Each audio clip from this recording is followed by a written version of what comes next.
করতে গিয়ে তাও এমন সব লোকজন বলছেন আমার প্রার্থী, আমার বিরুদ্ধে প্রার্থী যিনি আমার মুরব্বী, যিনি আমার সিনিয়র, তাই না মানে কইছেন আমার মতো ব্যারিস্টার পেলে ফাউল তোলে পরে পেলে,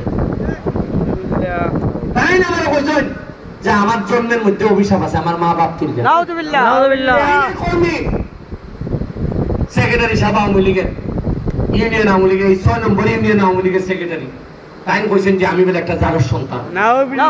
অথচ আপনারা জানেন এই লোকেদের জিতাইবেন লেগা আমি 1 লাখ টাকার মসজিদ পর্যন্ত দিয়া গেছি।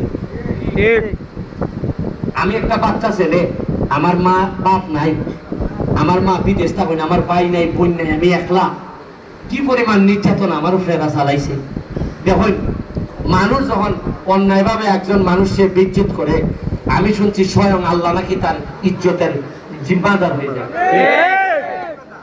আমি এরার প্রতি আমার কোনো দুঃখ নাই, আমি সব আমার মন থেকে ছেড়ে দিছি।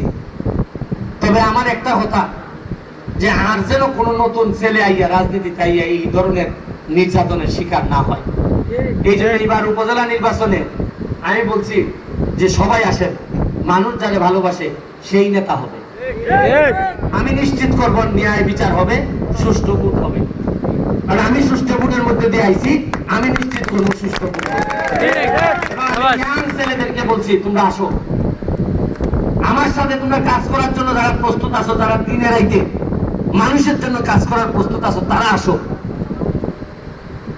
ডান্ডা লইয়া যদি আইসা থাকো তাহলে প্লিজ আমি আল্লাহর কাছে চাই, আল্লাহ তুমি আমার এমন একজন পার্টনার আমারে দাও যে আল্লাহ কোনোভাবে আমারে এই যে এইসব মানে আমার কাজ যে বাধাগ্রস্ত যেন না করে।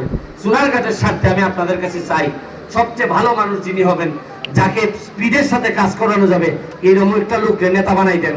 দেখেন নে আপনার ছেলে আপনার যতটুকু দায়িত্ব নিবে, এইরকম দায়িত্ব আমি আর সে মিললে আপনাদের জন্য নিয়ে নিব।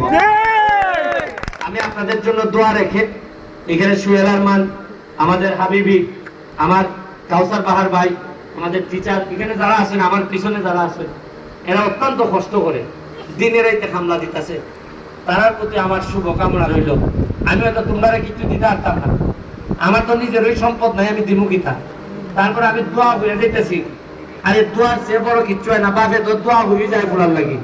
আমি দোয়া করে যাইতেছি, তোমরা যেভাবে দিনে রাইতে শ্রম দিতেছো সোনারঘাট মাধবপুরের মানুষের জন্য, এই শ্রম আমার একটা বিশ্বাস, দুনিয়াতে তোমরা যদি কিছু নাও পাও, আখেরাতে অন্তত আল্লাহ তোমাদেরকে ঠকাবেন না, এই দোয়া আমি তোমাদের জন্য করে যাচ্ছি। আমি আজকের মতো বিদায় নিচ্ছি, আপনারা ভালো থাকবেন। এই কাজের দায়িত্ব আমি নিলাম। আর চেয়ারম্যান সাহেবকে বলবো তদবিরটা জারি রাখবেন সবসময়।